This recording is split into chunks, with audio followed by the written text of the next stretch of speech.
Saudara-saudari yang terkasih, salam hati kudus Yesus dan hati tersuci Maria. Semoga kita semua selalu dalam lindungan kasih Tuhan. Pada tempat pertama, kita layak mengucapkan syukur atas karya Tuhan dalam hidup kita. Khususnya karya Tuhan yang menghantar para suster hati kudus Yesus dan hati tersuci Maria untuk hadir dan berkarya di tengah-tengah kita selama 25 tahun ini.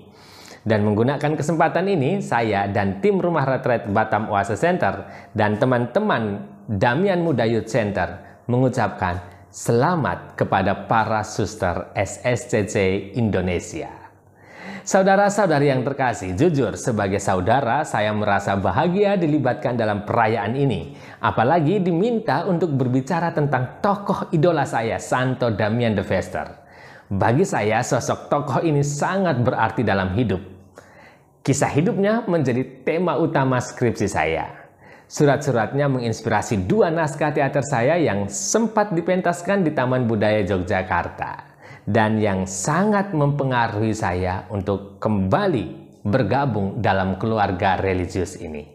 Singkatnya, Santo Damian bagi saya adalah idola dan panutan. Saudara-saudari yang terkasih, namun saya juga merasa masih belum pantas dikatakan sebagai seorang narasumber untuk seorang tokoh sebesar Damian de Vester. Siapa saya? Saya boleh dibilang sebagai penggemar beratnya, tetapi apakah saya serta-merta bisa berbicara atas nama sebuah pribadi dengan kedalaman rohani yang dikagumi dunia?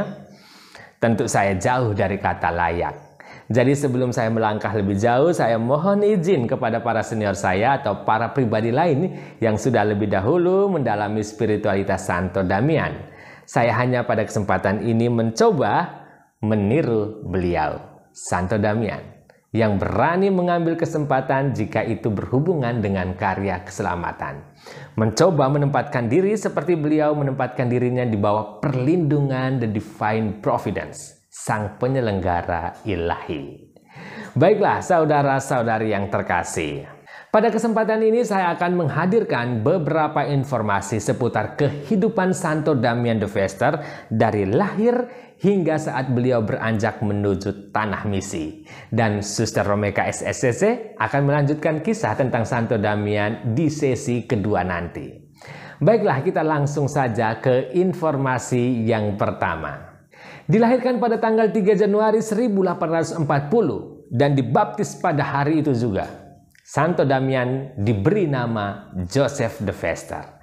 Ayahnya bernama Franz de Vester dan ibunya bernama Anna Catherine Waters. Pasangan ini memiliki 8 orang anak, 4 putra dan 4 putri.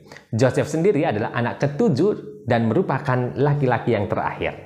Dari ke-8 anak ini, ada 4 anak yang memutuskan untuk menjadi seorang religius. 2 putri menjadi biarawati Ursulin dan 2 putra menjadi biarawan SSCC. Dan salah satunya adalah Joseph de Vester ini. Ia lahir dan menghabiskan sebagian besar masa kecilnya di Tremelo, sebuah kota di Belgia sekitar 4 jam perjalanan dari kota Leuven, kota di mana biara SSCC berada.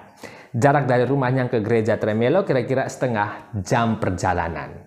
Ibunya terkenal sangat strict dalam kehidupan sehari-hari dan dalam praktek keagamaan. Bayangkan saja, setiap hari Minggu ibunya berada paling depan memimpin anak-anaknya yang berada dalam barisan menuju gereja sambil berdoa rosario. Dia sangat marah jika ada anak yang tidak berdoa dengan sungguh-sungguh dalam perjalanan itu. Dan di gereja dia duduk di kursi khusus yang telah ditempelkan namanya. Sedangkan anak-anaknya duduk berbaris di sampingnya. Setelah misa, dia kembali memimpin pasukan itu dalam perjalanan pulang sambil sekali-sekali bertanya kepada anak-anaknya tentang isi khotbah hari itu. Nah, kebiasaan keluarga yang lain adalah setiap sore membacakan surat kabar dan setiap hari raya gereja, orang tua mereka membacakan kisah orang kudus kepada anak-anaknya. Keluarga besar de Vester sendiri terkenal dengan keluarga pedagang petani kelas menengah ke bawah.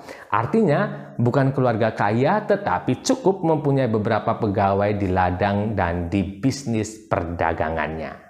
Informasi yang kedua, Joseph de Vester menikmati masa kanak-kanaknya dengan bahagia di bawah asuhan kakeknya Hendrik de Vester. Bersama kedua sepupunya yang lain yang seusia dengannya, mereka menghabiskan waktu bersama kakeknya mengelilingi perkebunan keluarga. sambil mendengar ajaran sang kakek tentang keajaiban-keajaiban alam ini. Sang kakek mengajari mereka daun mana yang mengandung racun dan daun mana yang bisa menjadi obat jika disengat lebah. Kakeknya juga mengajari mereka bagaimana menggali tanah yang basah.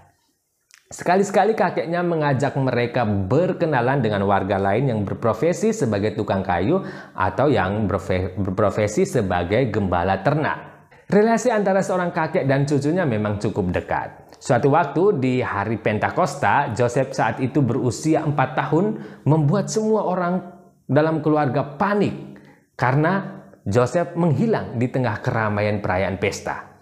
Atas anjuran sang kakek, mereka akhirnya ke gereja dan menjumpai Joseph sedang duduk sendirian menatap tabernakel. Kematian kakeknya membuat Joseph cukup sedih. Dia kemudian menghabiskan banyak waktu bersama dengan seorang gembala domba kenalan kakeknya. Dari sang gembala domba itu, Joseph kemudian belajar bagaimana merawat domba-domba dan ia menghabiskan banyak waktu berada di tengah domba-domba itu sehingga dia sempat pada saat itu dijuluki sebagai si anak domba. Gembala itu pun mengajari Joseph bagaimana menunggang kuda dan bagaimana merawat kuda. Joseph juga sering menghabiskan waktu dengan tukang kayu kenalan kakeknya yang lain. Dari tukang kayu itu dia belajar bagaimana memilih jenis kayu yang baik, bagaimana membuat atap, dan keahlian lain yang sehubungan dengan seorang tukang bangunan. Joseph tidak meninggalkan pekerjaan di ladang keluarga, walaupun kadang-kadang pekerjaannya sering tidak dihargai. Nah, memasuki masa sekolah, Joseph dan saudara-saudaranya tidak bersekolah di kampungnya Tremelo, melainkan di kampung sebelahnya. Alasannya karena kepala sekolah di kampungnya terkenal sebagai seorang peminum atau pemabuk. Bersekolah di sekolah kampung sebelah berarti menghabiskan banyak tenaga dan waktu dalam perjalanan. Sehingga Joseph kecil kadang bolos sekolah dan menghabiskan waktu bermain dalam perjalanan. Joseph bahkan ditempatkan pada kursi depan kelas, satu barisan yang dikhususkan untuk anak-anak yang terkenal bodoh dan nakal di sekolah. Joseph pun terkenal ceroboh sehingga sering mengalami kecelakaan dalam bermain. Pernah dia melompat dari pohon untuk menghindari ibunya dan kemudian mengalami cedera yang amat serius. Mukanya pucat, kepalanya pusing. Dokter menganjurkan dia untuk beristirahat untuk beberapa waktu lamanya. Namun, tidak butuh waktu lama, Joseph kembali beraktivitas. Namun kali ini dengan mata sebelah yang cukup kabur dan dengan sakit punggung yang ia derita selama sisa hidupnya. Jadi sekarang kita tahu sejak kapan dan mengapa seorang Damien de Vester mengenakan kacamata. Informasi yang ketiga, pada usia 7 tahun, kakak sulungnya Eugenia yang adalah seorang biarawati Ursulin mengunjungi mereka semua. Pada kesempatan itu kakaknya bercerita tentang bagaimana menjadi seorang biarawati dan bagaimana menjadi pribadi yang memberi diri bagi karya Allah. Di akhir penjelasannya, kakaknya itu meninggalkan sebuah kalimat yang menyentuh hati Joseph tentunya. Kalimat itu berbunyi, "Giliranmu akan datang." Pertanyaannya, apakah ini menjadi awal bibit panggilan dalam hati Joseph? Kita akan lihat kemudian. Satu hal yang saya ingin sematkan di sini adalah bahwa pada usia yang sangat muda ini, pada usia 7 tahun menuju 8 tahunnya, Eropa saat itu diserang wabah kolera. Adik bungsunya, Marieke, adalah korban ke-68 dalam tahun itu. Situasinya hampir sama dengan wabah COVID-19 yang sedang kita alami ini. Tak ada satu pelayat pun yang boleh mendekat. Hanya ada satu salib putih dicat di pintu rumah dan tetangga hanya boleh memberi penghormatan terakhir dan doa dari kejauhan.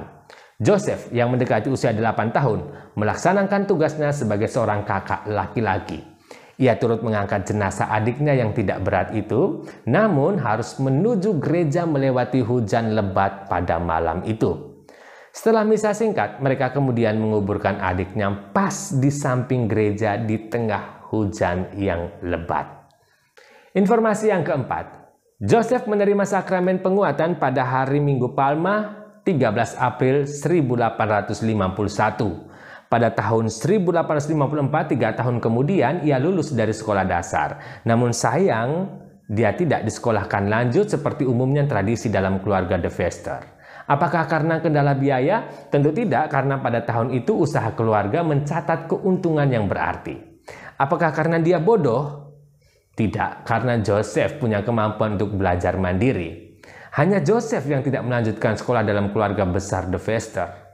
Rupanya hal ini karena ibunya takut jika ia melanjutkan sekolah ia akan masuk seminari dan menjadi seorang religius.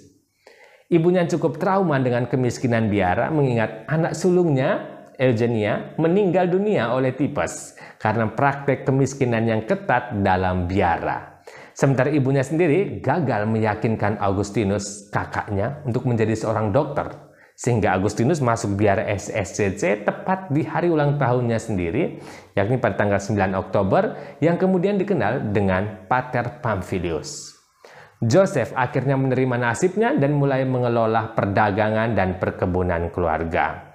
Joseph kadang cemburu dengan saudara-saudaranya yang bisa belajar bahasa Perancis. Hanya bergabung dengan teman-teman sekampungnya lah, kemudian Joseph merasa diri berarti. Karena di hadapan saudara-saudarinya, dia merasa paling bodoh sendiri.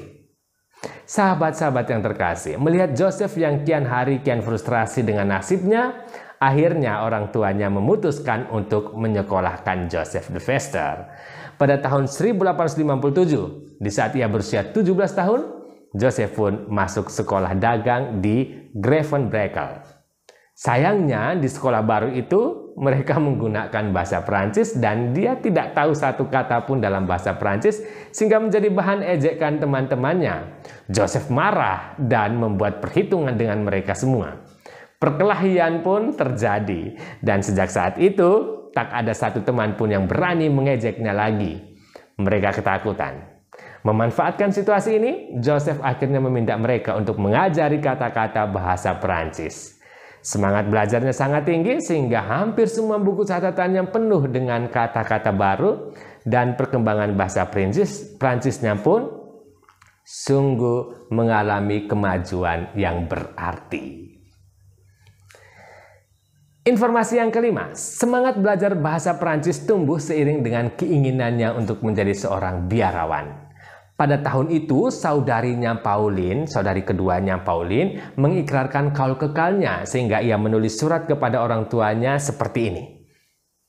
Betapa bahagialah dia, orang tuaku terkasih. Aku berharap giliranku akan tiba untuk mengikuti panggilanku. Tidakkah aku dapat mengikuti jejak putramu Pamphilius?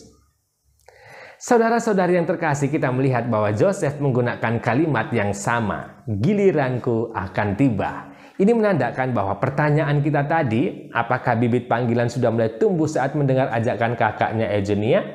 Jawabannya adalah iya. Dan bisa dibayangkan, dia menyimpannya sedemikian lama. Pada hari-hari itu, Joseph juga menulis surat kepada saudaranya Augustinus atau Pater Pamphilius yang di biara SSCC saat itu untuk mencari kemungkinan apakah ia bisa berlibur ke sana sambil mencari kemungkinan untuk bergabung dalam biara kakaknya itu. Pada musim liburan 15 Agustus, Joseph tiba di biara Leuven dan mulai mengalami kehidupan biara. Yang dia senangi adalah ketenangan dan kedamaian yang dia rasakan saat itu sambil belajar bahasa Perancis tentunya. Dia bahkan sempat ingin masuk ke biara terapis saat itu.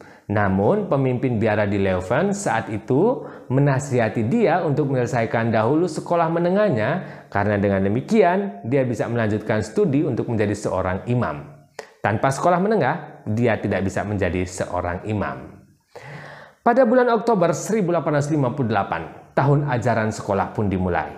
Di sekolahnya diadakan retret yang dibawakan oleh Imam Redemptoris, yang dalam khotbahnya mengatakan bahwa jika kita tidak mengikuti panggilan hati kita, maka kita akan mendapat hukuman di neraka. Nah, khotbah itu mengusik ketenangan hatinya sehingga dia menghabiskan satu malam dalam meditasi yang panjang dan hadir pada keesokan harinya dengan keputusan untuk mulai hidup membiara. Namun yang menjadi PR besarnya adalah bagaimana meyakinkan keputusan ini kepada orang tuanya. Pada 1 Desember, ia menulis surat kepada orang tuanya. Dalam suratnya, dia mengatakan seperti ini. Saya tidak percaya bahwa Anda akan menolak saya karena Tuhanlah yang memanggil saya untuk melakukan ini dan Dia harus saya patuhi. Karena dengan menolak membiarkan anak Anda mematuhi kehendak Tuhan dalam asumsi keadaan ini, Anda akan menunjukkan diri Anda benar-benar kurang berterima kasih kepadanya, yang mungkin menghukum Anda karenanya dengan siksaan neraka. Dan saya juga mungkin melakukan kesalahan yang tidak dapat diperbaiki karena kehilangan panggilan yang Dia maksudkan untuk saya sejak masa kanak-kanak saya, dan dengan demikian terkutuk selamanya. Pada hari Natal, ia mengungkapkan akan masuk biara SSCC di hadapan kedua orang tuanya. Pada tanggal 3 Januari 1859 bertepatan dengan ulang tahunnya yang ke-19, ia diantar ayahnya masuk ke biara Leuven. Dalam perjalanan, ayahnya tidak berkata-kata sebagai ekspresi ketidaksetujuannya akan keputusan Joseph saat itu. Di depan biara, ayahnya memberikan penawaran terakhir. Jika Joseph mau, ia menunggu Joseph di stasiun kereta dan berangkat pulang rumah bersama dia di kereta terakhir hari itu. Namun, kereta terakhir di hari itu menghantar pulang Franz de Vester tanpa si putra bungsu.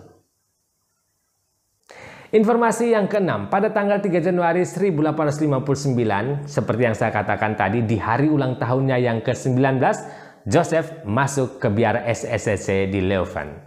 Kehadirannya masih seperti liburan tahun sebelumnya, yakni sebagai seorang tamu. Meskipun demikian, Joseph sudah dengan sungguh-sungguh mengikuti setiap kegiatan dalam biara tersebut dan sangat memperhatikan aturan di sana, mulai dari jam silensium sampai pada adorasi wajib harian. Kesungguhannya ini menarik perhatian pemimpin biara sehingga pada tanggal 2 Februari, hampir sebulan kemudian, Joseph diizinkan untuk mengucapkan janjinya untuk mengikuti masa percobaan, atau dalam istilah biara kita kenal dengan istilah masa probasi. Sejak itulah ia menggunakan nama Damian, seorang santo yang dikenal sebagai tabib dan seorang martir di abad keempat. Ia kemudian mulai dikenal dengan Damian Joseph de Vester. Damian dipersiapkan untuk menjadi seorang pengajar di kemudian hari. Namun saat itu ada perubahan aturan biara yang hendak menghapus keberadaan para bruder pengajar di dalam biara. Maka kini Damian dihadapkan pada pilihan yang sulit. Boleh meninggalkan biara atau memilih jadi seorang bruder biasa. Ada pilihan ketiga, yakni menjadi imam tetapi dengan syarat belajar bahasa Latin sendiri. Damian mengambil pilihan yang tersulit, belajar bahasa Latin dan siap menjadi imam. Beberapa imam di biara terkesan dengan kegigihannya, akhirnya meluangkan waktu untuk mengajarinya bahasa Latin. Sambil belajar bahasa Latin, di waktu luangnya, ia juga tetap memperhatikan hidup doanya. Dia sering terlihat berdoa di depan patung Santo Franciscus Xaverius, memohon untuk diberi kesempatan untuk menjadi seorang misionaris. Posenya dalam foto ini meniru pose Santo Franciscus Xaverius, seorang santo yang dikaguminya karena jiwa misionarisnya. Hasilnya memuaskan. Dia berhasil menerjemahkan tulisan Latin dan kemudian dinyatakan layak untuk mempersiapkan diri menjadi seorang imam di Paris. Informasi yang ketujuh, tanggal 7 Juni 1860, ia berangkat ke Paris dan mulai masa novisiatnya. Sebagai seorang yang berlatar belakang berbahasa Flemish di tengah orang berbahasa Perancis, memang memiliki tantangan tersendiri. Dia kadang menjadi bahan tertawaan karena aksennya yang dianggap aneh dan lucu. Namun dalam praktek hidup sebagai seorang biarawan, Damian menunjukkan kualitas yang berbeda. Dia bahkan kadang meminta waktu adorasinya ditambah menjadi 2 jam dan melakukan puasa dan pantang yang ketat. Dalam catatan magister novisnya, Damian adalah, ini menggunakan bahasa kiasan, salah seorang dari mereka yang mencoba menyerbu surga dan berisiko mematahkan tulang mereka dalam prosesnya. Damian dikenal dengan pribadi yang sungguh-sungguh, memiliki kebaikan hati yang alami, tidak pernah membalas ejekan, berperawakan matang. Dia bekerja keras dalam memahami sejarah gereja, teologi moral, dan regula Santo Benediktus dalam bahasa yang tidak sepenuhnya dia kuasai, yakni bahasa Prancis. Pada tanggal 8 Oktober 1861, dengan suara jernih dan meyakinkan, Damian mengucapkan kaul kekalnya.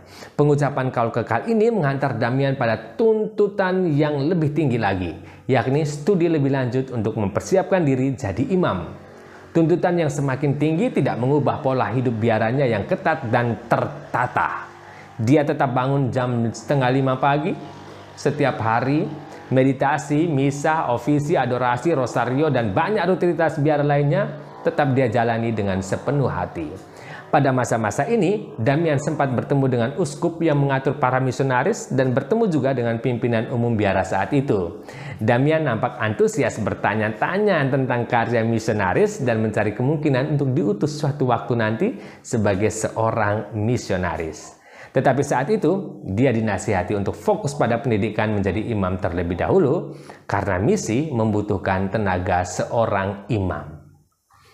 Saudara-saudari yang terkasih, ada dua catatan menarik dalam periode waktu ini yang sayang kalau dilewatkan begitu saja. Pertama, dia suka tidur di lantai daripada di tempat tidur.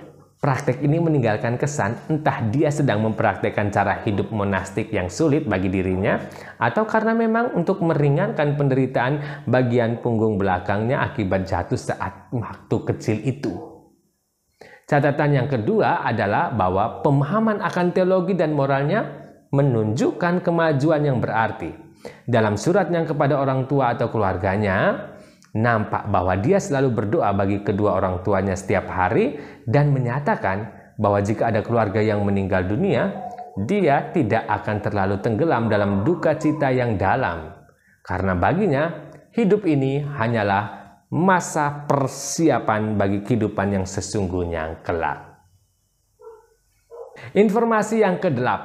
Pada tanggal 19 September 1869, Damian menerima surat yang mengatakan bahwa dia diperbolehkan untuk masuk ke tahap selanjutnya dalam persiapan untuk menjadi seorang imam. Dengan antusias, dia mempersiapkan segala sesuatu. Karena waktu itu adalah hari-hari persiapan kelompok misionaris baru hendak diutus ke Kepulauan Sandwich, dan kakaknya adalah salah satu dari yang akan diutus dalam kelompok itu, maka mereka memilih untuk menghabiskan waktu sebanyak mungkin yang mereka bisa sebelum perpisahan itu terjadi. Namun sayang, beberapa hari sebelum keberangkatan, Pastor Pamphilius, kakaknya, menderita sakit tipes dan dinyatakan oleh dokter bahwa beliau tidak layak berangkat ke tanah misi. Otak Damian bekerja begitu cepat. Benar bahwa dia masih membutuhkan beberapa tahun untuk menjadi seorang imam, tetapi dia sekarang adalah, ingat, jangan lupa, anggota penuh kongregasi. Kepulauan Sandwich membutuhkan misionaris dan dia merasa dia bisa menggantikan tempat saudaranya. Dia kemudian menawarkan ide itu kepada pimpinan biara di Leuven, tetapi pimpinan menolak mentah-mentah karena dia belum ditabiskan. Damian kemudian menulis surat langsung kepada pemimpin umum di Paris untuk menjadi misionaris menggantikan tempat saudaranya yang sakit. Argumennya dalam surat tersebut sehubungan dengan kerugian finansial yang akan dialami jika seorang tidak jadi pergi ke tanah misi. Perlu kita ketahui bahwa pada zaman itu banyak sekolah dan rumah kongregasi dipaksa tutup dan diambil paksa oleh pemerintah Perancis yang tidak pro pada kehidupan religius, dan saat itu kongregasi sedang menghadapi krisis keuangan. Melalui surat itu, pemimpin umum kemudian menangkap ada semangat misionaris dan ada bakat yang berhubungan dengan pengelolaan keuangan dalam diri Damian. Akhirnya ia menulis dua surat. Satu kepada uskup di Honolulu yang berisi tentang jumlah dan komposisi misionaris yang akan segera dikirim, dan satu surat kepada pemimpin komunitas di Leuven yang mengatakan bahwa Damian berangkat ke tanah misi. Menerima surat itu, pimpinan sangat marah, pimpinan di Leuven maksudnya ya, dan melemparkan surat itu di hadapan Damian de Vester. Namun disambutnya dengan penuh semangat dan sukacita. Dia membaca surat itu di hadapan saudaranya yang sakit dengan kalimat yang terkenal, "Aku menggantikan tempatmu." 2 hari kemudian, dia harus sudah meninggalkan Leuven menuju Paris untuk mempersiapkan diri bersama anggota lain dalam kelompok misionaris itu. Inilah momen sedih yang dia alami, harus berpisah dengan saudaranya yang sedang sakit dan harus meninggalkan tanah air dan keluarganya.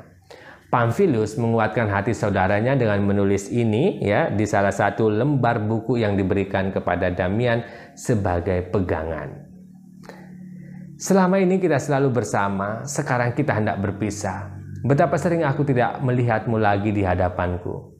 Kamu akan menghabisi masa hidupmu di Oseania, tempat di mana aku pun tak tahu di mana letaknya. Kita adalah petualang yang bahagia di dunia ini. Pengorbanan diri harus menjadi prioritas kita. Setelah kematian, kita bertemu lagi di surga. Tulisan itu tertanggal 22 Oktober 1863, tepat seminggu sebelum Damian meninggalkan Eropa menuju tanah misi di Hawaii untuk selamanya. Saudara-saudari yang terkasih, dari kisah-kisah ini kita bisa mengambil beberapa kesimpulan. Yang pertama, keluarga adalah ladang terbaik bagi perkembangan iman. Kebiasaan Kristiani yang selalu dihidupkan dalam keluarga membentuk karakter iman seorang anak. Ingat, pahlawan selalu datang dari keluarga yang mengerti tentang arti penderitaan, arti sebuah perjuangan dan iman. Sisi mana yang kamu syukuri dari keluargamu? Poin yang kedua, pengalaman masa kecil, sepahit apapun itu tidak selamanya menjadi luka jiwa. Jika dilihat dengan penuh keberanian, maka pengalaman masa lalu adalah persiapan yang baik untuk menjadi siapa di masa depan. Pengalaman masa lalu mana yang kamu syukuri di masa ini?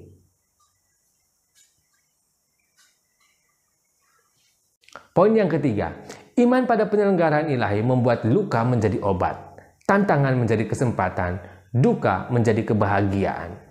Santo Damian de Vester dalam suratnya kepada orang tuanya meyakinkan mereka bahwa keputusannya untuk menjadi seorang biarawan adalah bagian dari penyelenggaraan ilahi. Seberapa sering kita melihat dan menempatkan hidup kita dalam kerangka penyelenggaraan ilahi? Keempat, semangat misi adalah panggilan hati bagi setiap Kristiani yang menempatkan hidupnya dalam kerangka penyelenggaraan ilahi. Orang-orang yang menempatkan pijakannya pada jalur penyelenggaraan ilahi akan melihat misi tepat di hadapannya sebagai tujuan yang sangat berharga untuk diperjuangkan. Di tempat Anda berdiri sekarang, misi apa yang ingin Anda kembangkan? Saudara-saudari yang terkasih, angka 25 tahun ini bukan tentang sudah berapa besar sebuah karya dikembangkan atau sudah berapa lama sebuah institusi mengabdi. Ini semua tentang sudah berapa hati tersentuh dan sudah berapa jiwa terselamatkan. Dan tokoh SSCC yang sudah menyentuh hati banyak pribadi dan menyelamatkan banyak jiwa adalah Santo Damian de Vester. Kalimat love till the end, mencintai sampai akhir, adalah rangkuman jiwa kepahlawanan beliau. Dan memang seorang pahlawan rohani sejatinya tak akan pernah menyerah sebelum memenangkan jiwa-jiwa bagi tanah air surgawi. Merenungkan hidup Santo Damian de Vester di tengah sukacita kehadiran para suster di Indonesia selama 25 tahun ini, rasanya mengajak kita semua untuk kembali menempatkan diri pada penyelenggaraan ilahi. Karena dengan demikian, kita akan mampu melihat bahwa masih ada banyak hati yang perlu disapa dan masih ada banyak jiwa yang harus dimenangkan. Kita diingatkan bahwa itulah panggilan misi kita sampai akhir hayat kita, till the end of our lives. Dari Rumah Retret Batam Oase Center, sekali lagi kami ucapkan selamat Pesta Perak bagi para saudari SSCC Indonesia.